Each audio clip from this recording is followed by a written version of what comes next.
नमस्कार मेरे प्रिय विद्यार्थियों, संस्कृत मार्तंड इस यूट्यूब चैनल पर एक बार फिर से आप सभी का स्वागत है।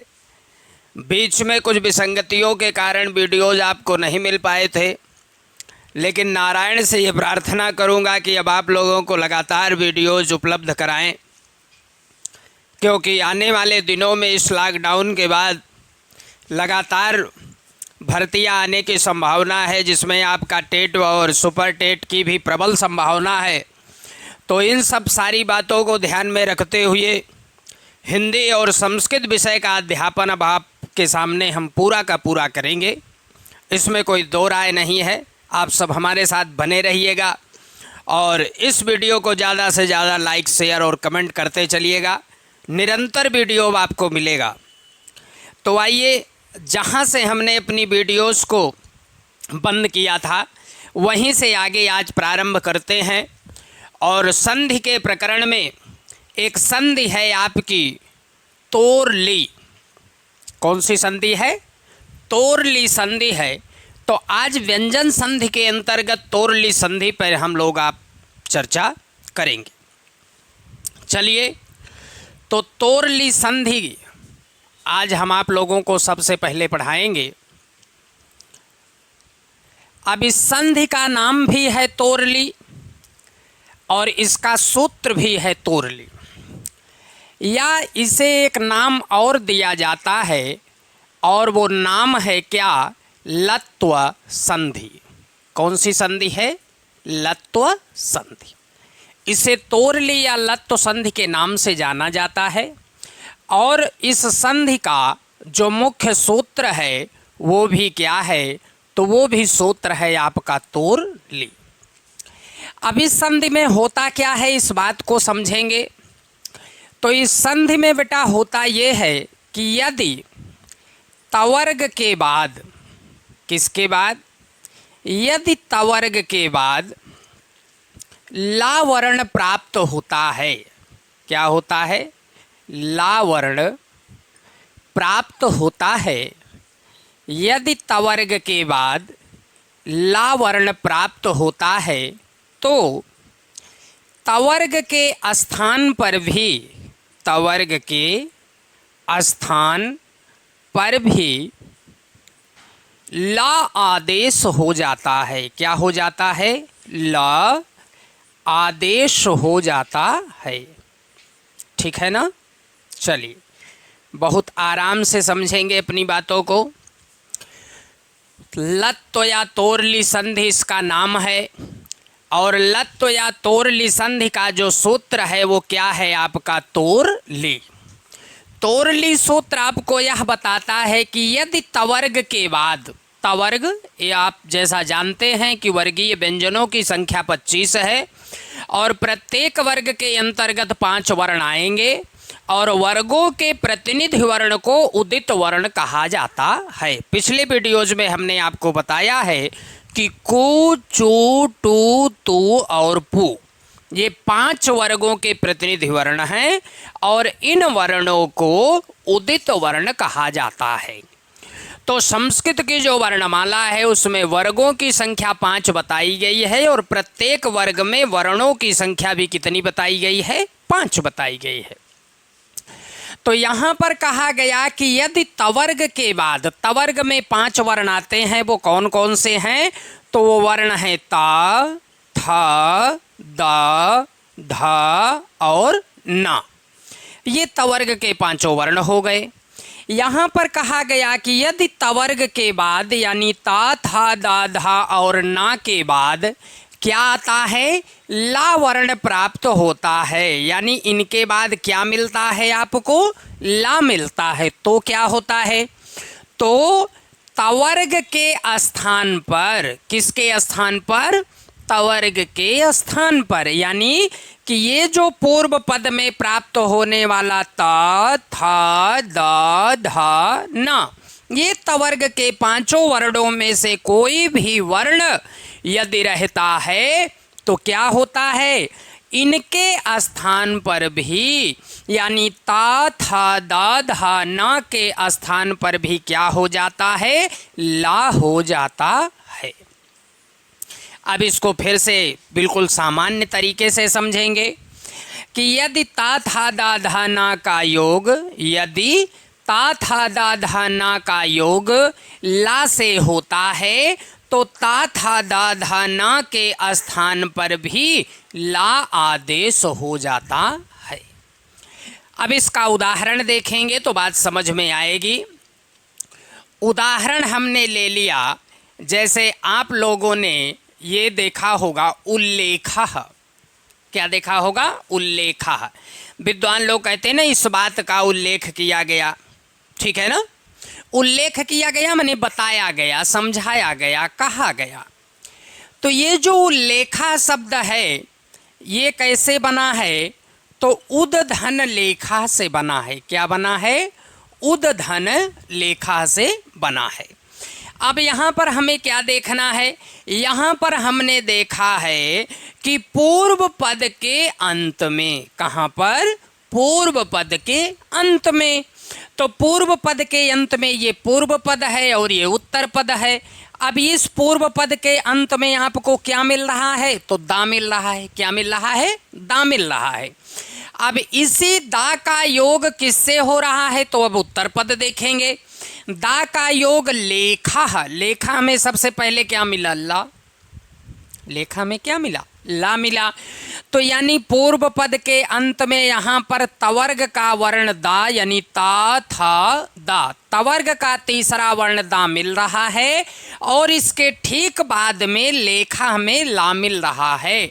तो हमारा नियम जो सूत्र है तोरली वो इस बात की बात करता है कि यदि तवर्ग के किसी भी वर्ण के बाद ला प्राप्त होता है तो तवर्ग के स्थान पर भी ला हो जाता है। यहाँ पर यह स्थिति हमें उल्लेखा में मिल रही है।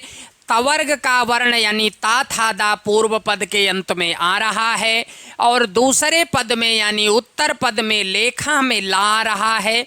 तो तवर्ग के वर्ण का योग ला से हो रहा है। अतः तोरली सूत्र के द्वारा दा के स्थान पर भी ला आदेश हो जाएगा। दा के स्थान पर भी क्या हो गया? ला हो गया। तो ये दा के जगह पर ला हो गया तो उल और लेखा शब्द ला के जोड़ दिया तो ये क्या बन गया आपका? उल्लेखा। क्या बन गया? उल्लेखा। बात समझ में आई होगी। एक दूसरा उदाहरण हम आपके समक्ष प्रस्तुत करते हैं। तो जब ये दूसरा उदाहरण प्रस्तुत करेंगे तब आपको और आसानी से बात समझ में आ जाएगी। चलिए एक सूत्र, एक उदाहरण और आप लोगों के समक्ष प्रस्तुत करते हैं। जैसे मान लीजिए एक शब्द है आपका तल्लीनः। क्या शब्द है? तल्लीनः। जैसे कहते हैं ना वो अध्ययन करने में तल्लीन है, रत है, निमग्न है, वही है तल्लीन।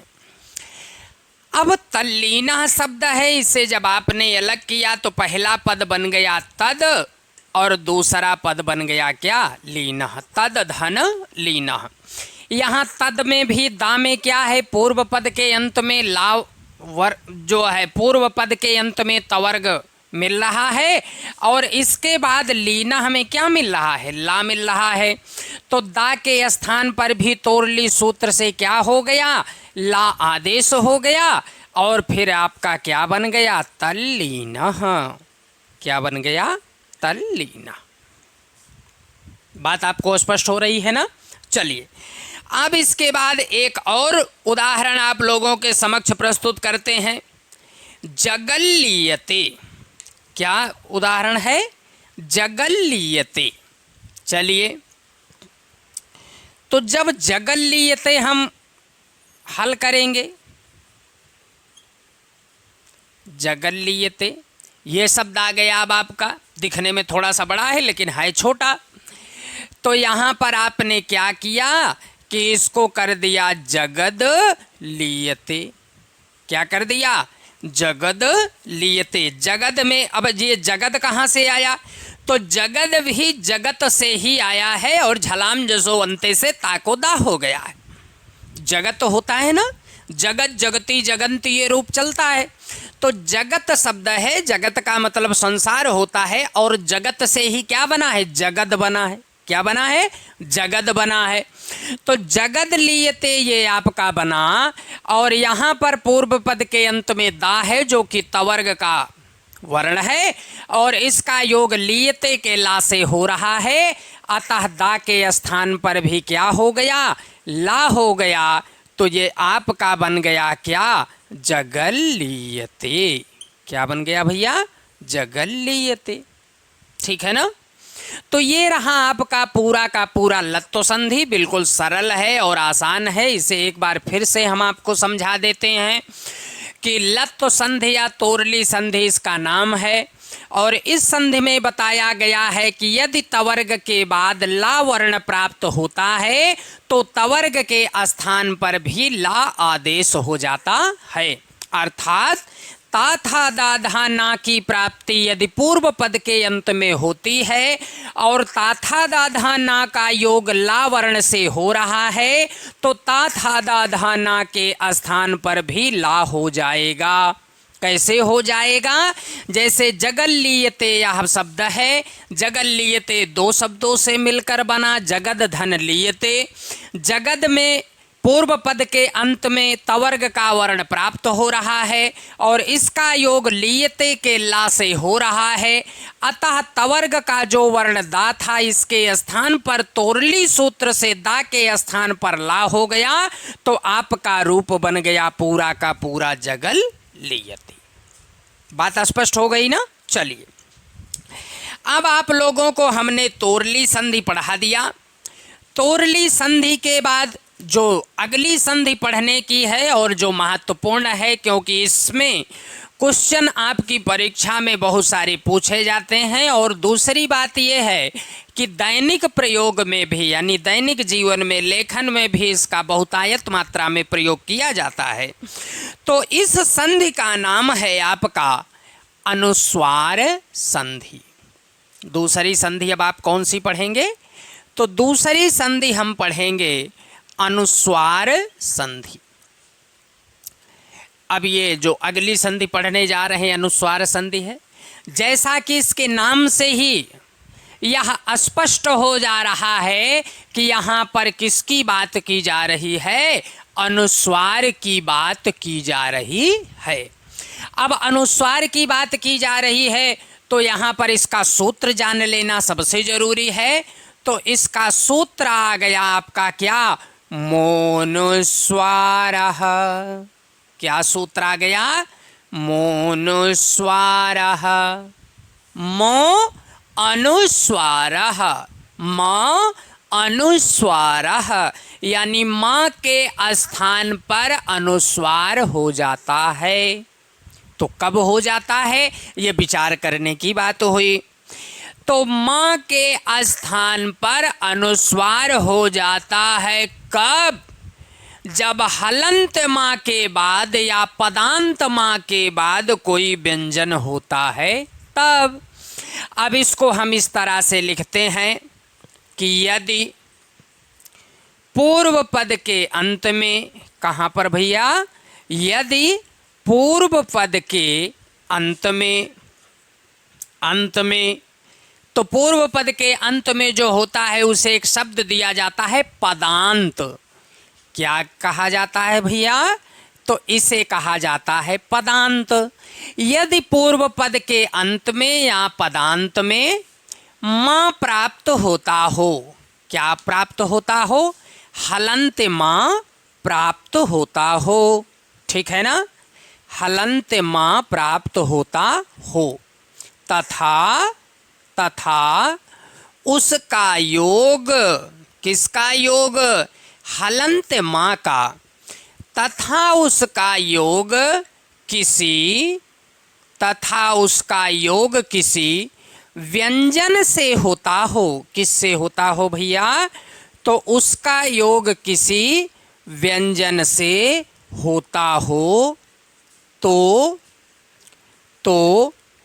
माँ के स्थान पर, किसके स्थान पर? माँ के स्थान पर अनुस्वार आदेश हो जाता है। क्या हो जाता है? माँ के स्थान पर अनुस्वार आदेश हो जाता है। अच्छा, अब देखिए, ध्यान दीजिएगा, एक बार इसे पूरा का पूरा फिर से परिभाषा के साथ समझते हैं कि अनुस्वार संधि है और अनुस्वार संधि का सूत्र क्या है? मो अनुस्वारः। अब ये मो अनुस्वारः सूत्र क्या कहता है, इस बात को समझेंगे। इस बात को इस तरह से समझेंगे कि यदि पूर्व पद के अंत में, कहाँ पर? पूर्व पद के अंत में यानी पदांत में माँ प्राप्त होता हो। क्या प्राप्त होता हो? माँ प्राप्त होता हो, तथा उसका योग किससे होता हो? किसी व्यंजन से होता हो। किससे होता हो? किसी व्यंजन से होता हो। स्वर से होता हो तो नहीं, व्यंजन से होता हो तो क्या होगा? होगा ये कि माँ के स्थान पर अनुस्वार आदेश हो जाएगा। क्या हो जाएगा? माँ के स्थान पर अनुस्वार आदेश हो जाएगा। बात स्पष्ट हुई ना? चलिए, अब हम क्या करेंगे, एक एक उदाहरण लेंगे और उसको हल करते चलेंगे। सबसे पहला उदाहरण जो आपका है, जैसे हमने एक उदाहरण लिया और ये उदाहरण आपका हो गया हरिम धन वंदे। वंदे माने वंदना करता हूँ, हरिम माने हरि की यानी भगवान विष्णु की। जैसे आपने पढ़ा होगा, वंदे वाणी विनायकौ। वंदे यानी वंदना करता हूँ, वाणी विनायकौ, वाणी विनायक की हम वंदना करते हैं। अब यहाँ पर हरिम वंदे यानी हरि की वंदना, तो हरिम जो शब्द है इसमें पदांत यानी पूर्व पद के अंत में आपको क्या मिला? हलंत माँ मिला। और वंदे में सबसे पहले वाह है, तो वाह स्वर है कि व्यंजन है? वाह स्वर है कि व्यंजन है? तो ये व्यंजन है, क्योंकि आप ये भली भांति जानते हैं कि पहले व्यंजन आता है और व्यंजन का उच्चारण करने के लिए यानी व्यंजन का ध्वनित करने के लिए उसके साथ में स्वर का योग किया जाता है। क्योंकि जो स्वयं उच्चार्यमाण्य है वो स्वर है और जो सहायता से उच्चार्यमाण्य है वो व्यंजन है। अब यहाँ पर हरिम वंदे ये उदाहरण आपको प्राप्त हुआ। हरिम वंदे में पूर्व पद के अंत में यानी हरिम में माँ प्राप्त हो रहा है और इसका योग वंदे के वा यानी व्यंजन से हो रहा है। तो अब क्या होगा? अब यहाँ पर सूत्र लग जाएगा मो अनुस्वारः। क्या सूत्र लग जाएगा? मो अनुस्वारः, यानी माँ के स्थान पर अनुस्वार हो जाए। कब? जब हलंत माँ का योग किसी व्यंजन से होगा तब। अब यहाँ हरिम में माँ है और वंदे में वाह है जो कि व्यंजन है, तो इसी माँ का परिवर्तन किसमें हो गया? अनुस्वार में हो गया। तो ये आपका बन गया क्या? हरिं वंदे। क्या बन गया? हरिम वंदे। माँ की जगह क्या हो गया? अनुस्वार। अब दूसरा उदाहरण लेते हैं और दूसरा उदाहरण है दुखम सहते। दुख सहन करता है, ठीक है ना? क्योंकि जो पढ़ेगा लिखेगा नहीं वो बाद में क्या करेगा? दुख ही तो सहन करेगा ना। तो चलिए देखिए, अब दूसरा उदाहरण देखते हैं। दुखम सहते, ध्यान दीजिएगा। अब ये दुखम सहते ये आपका शब्द दिखाई दे रहा है। यहाँ पूर्व पद के अंत में आपको क्या मिल रहा है? हलंत माँ मिल रहा है। मिल रहा है कि नहीं मिल रहा है? और उसके बाद सहते में सा है जो कि क्या है? व्यंजन है। तो इसी माँ का परिवर्तन किस में हो गया? अनुस्वार में हो गया। किस सूत्र से हो गया? तो मो अनुस्वारः सूत्र से हो गया। तो ये क्या बन गया आपका? दुखम सहते। बन गया कि नहीं बन गया? समझ में आई बात? ठीक। और अगर कहीं पर पूर्व पद के अंत में हलंत मिलता हो और उसके बाद कोई स्वर आता हो तो वहां पर अनुस्वार होगा कि नहीं होगा? तो वहां पर अनुस्वार नहीं होगा। बात समझ में आया? चलिए, अब ये रही आपकी कौन सी संधि? तो ये आपका हो गया अनुस्वार संधि। अब अनुस्वार संधि की पूर्ति होने पर, यानी अनुस्वार संधि की पूर्णता होने पर, अब जो तीसरी संधि हम आप लोगों को पढ़ाएंगे उस संधि का नाम होगा पर सवर्ण संधि। चलिए, तो व्यंजन संधि में अभी इस वीडियो में आपने 2 संधियों को पढ़ा। अब हम तीसरी संधि आप लोगों को पढ़ाने चल रहे हैं और उस संधि का नाम क्या है? पर सवर्ण संधि। आइए देखते हैं पर सवर्ण संधि में क्या होता है। तो सबसे पहले हम नाम लिखेंगे इसका, पर सवर्ण संधि। ये महत्वपूर्ण है क्योंकि इस पर बहुत सारे लोग ध्यान नहीं देते हैं और सोचते हैं कि ये तो बिल्कुल सामान्य चीज़ है जो कि कम पूछी जाती है।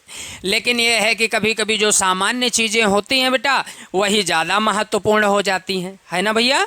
चलिए, तो इसका सूत्र अब हम लोग लिखेंगे, अनुस्वारस्य यई पर सवर्णः। क्या लिखेंगे? अनुस्वारस्य यई पर सवर्णः। ये आपका सूत्र आ गया कि अनुस्वारस्य यई पर सवर्णः। पर सवर्ण संधि आ गई और इसका सूत्र आ गया आपका अनुस्वारस्य यई पर सवर्णः। अब इसकी परिभाषा देना बहुत ज़रूरी है क्योंकि बिना परिभाषा के ये बात आपको समझ में कम आएगी। तो देखेंगे कि अनुस्वार के बाद, किसके बाद? अनुस्वार के बाद, अनुस्वार के बाद यदि किसी वर्ग का, यदि किसी वर्ग का, अनुस्वार के बाद यदि किसी वर्ग का कोई भी व्यंजन प्राप्त होता है, कोई भी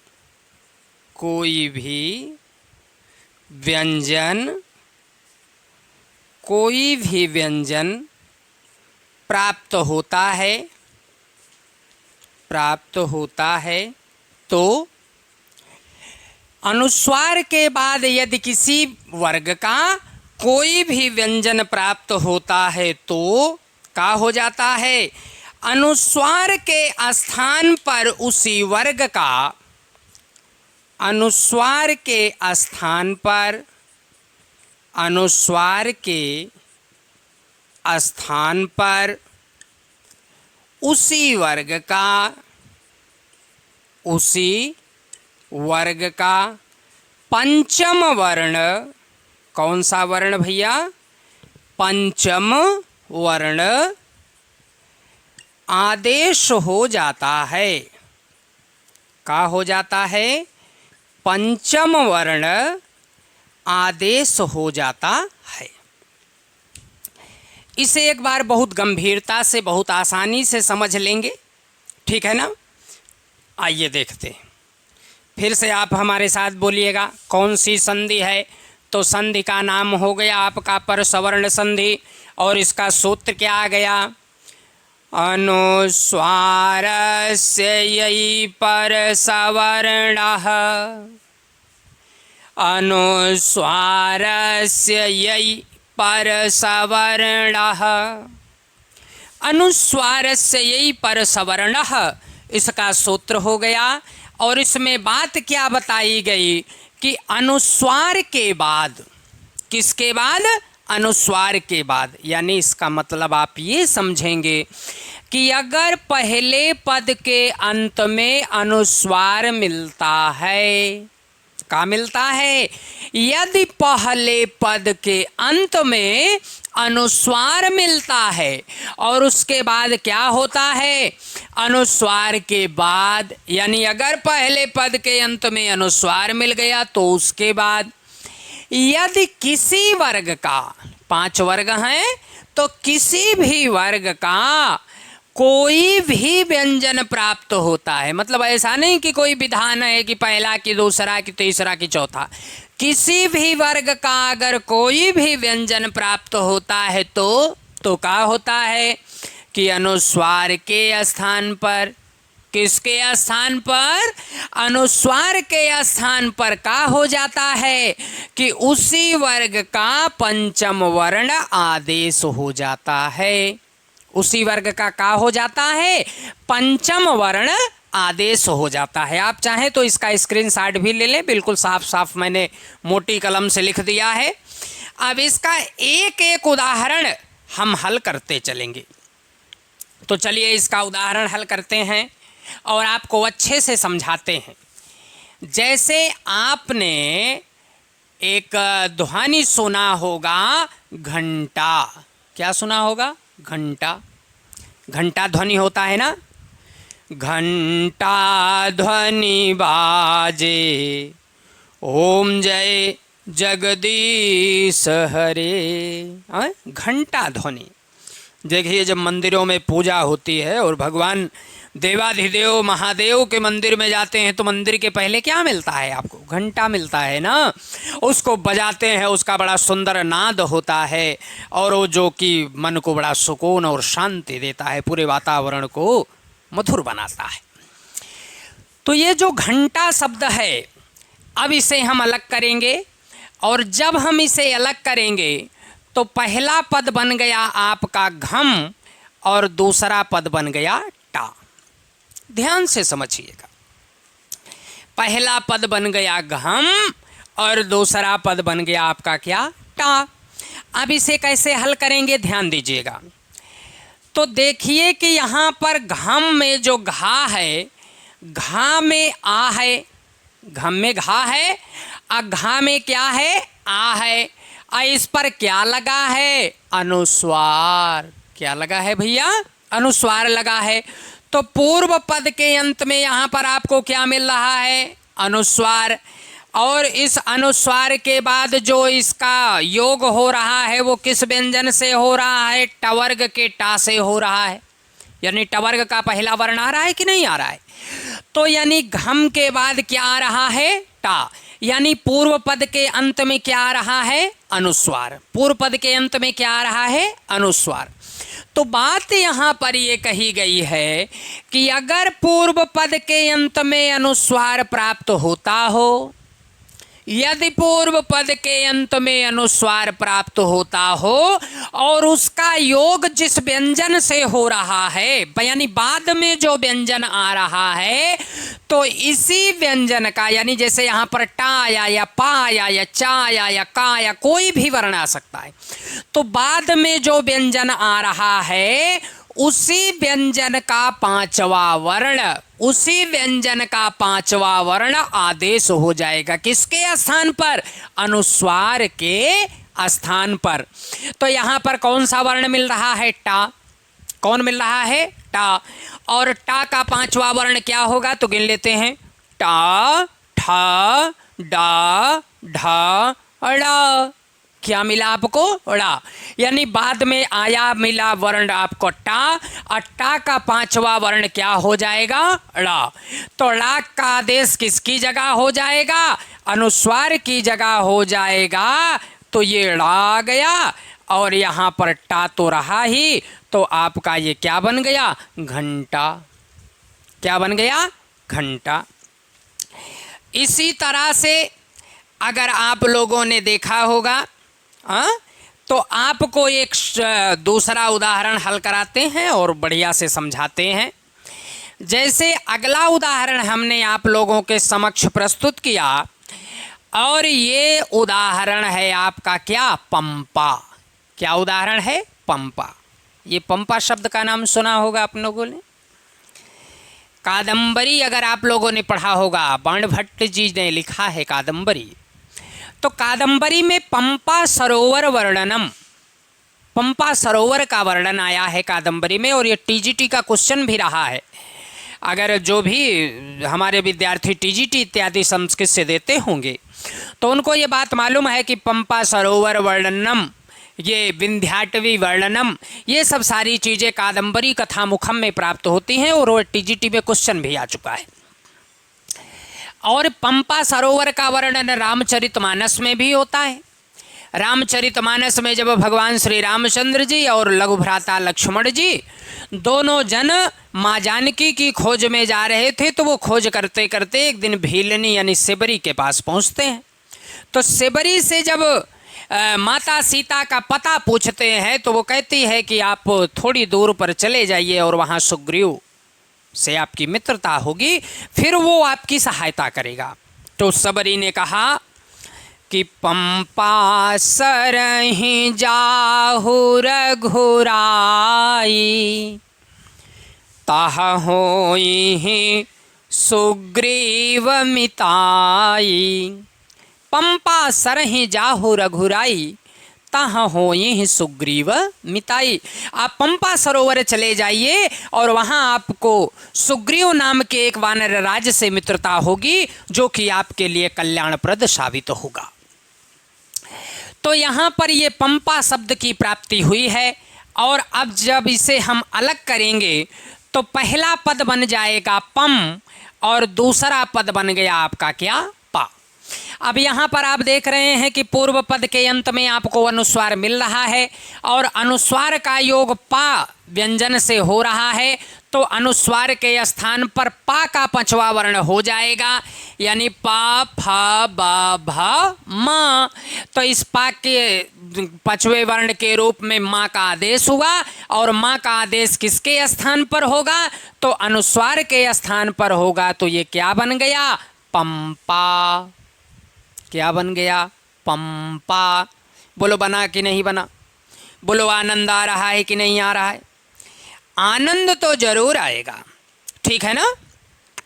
अच्छा, अब एक बहुत ही पवित्र और पावन नाम ले लिया जाए, जिसका नाम सुनते ही जीवन में क्लेश समाप्त होते जाते हैं, और जिन्हें पतित पावनी जगत तारिणी कहा गया है, और उनका नाम का है, बताइए, गंगा न। कहा गया रामचरितमानस में कि गंग सकल मुद मंगल मूला, सब सिद्धि करनी हरनी सब सूला। न, गंग सकल मुद मंगल मूला। गंगा जी क्या करती हैं, सभी लोगों का कल्याण करती हैं। पता नहीं कितने लोगों की कृषि हो रही है, पता नहीं कितना वातावरण को वो शुद्ध कर रही हैं, सबका तरण तारण कर रही हैं। तो ये शब्द आपने देखा गंगा। अब गंगा जो शब्द है ये दो शब्दों से मिलकर बना, तो पहला हो गया गम और दूसरा हो गया गा। यहाँ पर पूर्व पद के अंत में क्या मिल रहा है, अनुस्वार, और उसके बाद कौन सा व्यंजन मिल रहा है, गा। तो गा का पांचवा वर्ण का होगा, गा घा अंगा, यानी कवर्ग का पांचवा वर्ण का होगा, का खा गा घा अंगा। तो अंगा किसकी जगह पर हो जाएगा, अनुस्वार की जगह पर। किसकी जगह पर हो जाएगा, अनुस्वार की जगह पर। तब ये आपका बन गया क्या, गंगा। क्या बन गया, गंगा। इसी तरह से बनेगा, इसी तरह से तो लिखा जाएगा। अनुस्वार की जगह पर क्या हो गया, अंगा आदेश हो गया, तो गंगा बना। और जब इसे शुद्ध रूप में लिखेंगे तो शुद्ध रूप में जब हम सब संस्कृत के साधक हैं तो जैसे लिखा जाना चाहिए वैसे लिखेंगे, तो हम लिख देंगे क्या, गंगा। अब ये क्या हो गया, गंगा। तो बात समझ में आई। आज हमने 3 संधियों को पढ़ा। एक सबसे पहले आपको पढ़ाया हमने लत्व संधि, दूसरा हमने आपको पढ़ाया अनुस्वार संधि, और तीसरा हमने आपको पढ़ाया पर सवर्ण संधि। तो ये 3 संधियां आप लोगों ने पढ़ी। आगे आपको लगातार हमारे वीडियोस मिलते रहेंगे, और बिल्कुल भी परेशान मत होइएगा, बने रहिएगा हमारे साथ। पूरा का पूरा व्याकरण हम आप लोगों को पढ़ाएंगे, संस्कृत का भी और हिंदी का भी, और हिंदी के काव्य शास्त्र और भाषा साहित्य जो भी चीज़ें हैं वो भी हम बहुत जल्दी लेकर के आपके साथ वीडियो में उपस्थित होंगे। तो संस्कृत मार्तंड को दुआओं में याद रखिएगा। धन्यवाद, बहुत बहुत धन्यवाद। नमस्कार।